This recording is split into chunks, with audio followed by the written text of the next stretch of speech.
My autobiography.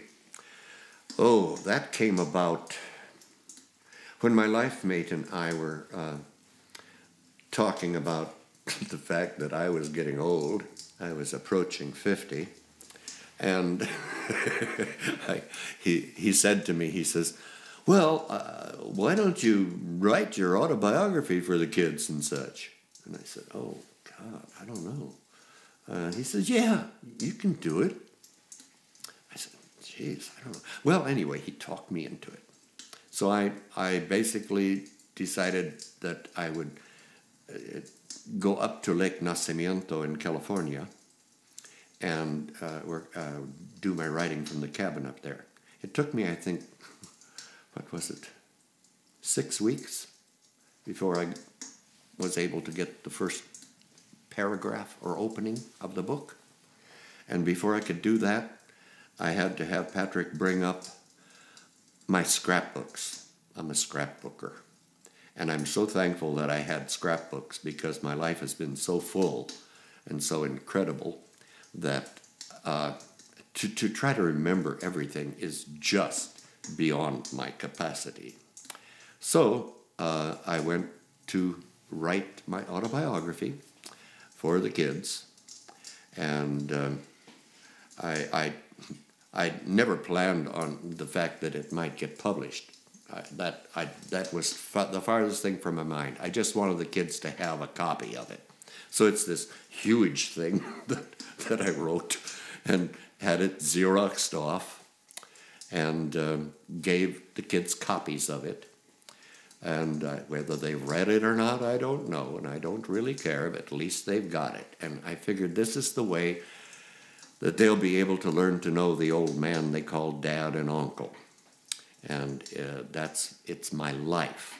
And that is what brought me to writing the book.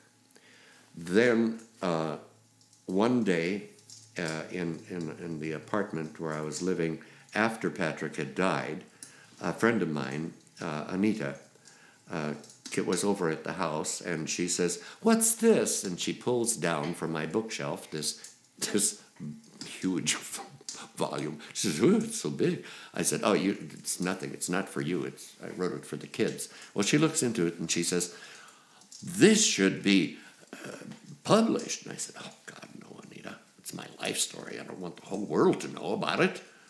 And I said, I wrote too much truth in there for the kids because that's the only way they could know me is if I wrote truth. So there's no BS. And she goes, "Well, that's why it should be published." And I said, "Oh, no." And she says, "I know someone who might be interested." And I said, "No, you don't, Anita. Don't you do this." But she did it. And the next thing I know, I ended up meeting with the publisher. And she says, why did you put this awful title down?" I had titled it "Memoirs of a Mad Producer." She says, that's silly. And she says, "Tell me about this." And she says, "Well, when you gave it to the kids, what happened?" And I said, "Well, I wasn't sure if they'd throw me out of the family or what, after they really learned to know me. But instead, they didn't. They just filled up my dining room." And she says, "You just told them everything?" I said, "Yeah, the book has everything in it. I emptied all the closets of my life." And she goes, "That's the title. The closets are empty, the dining room's full." And it was published under that title. So that's how it all came about, because I emptied the closets.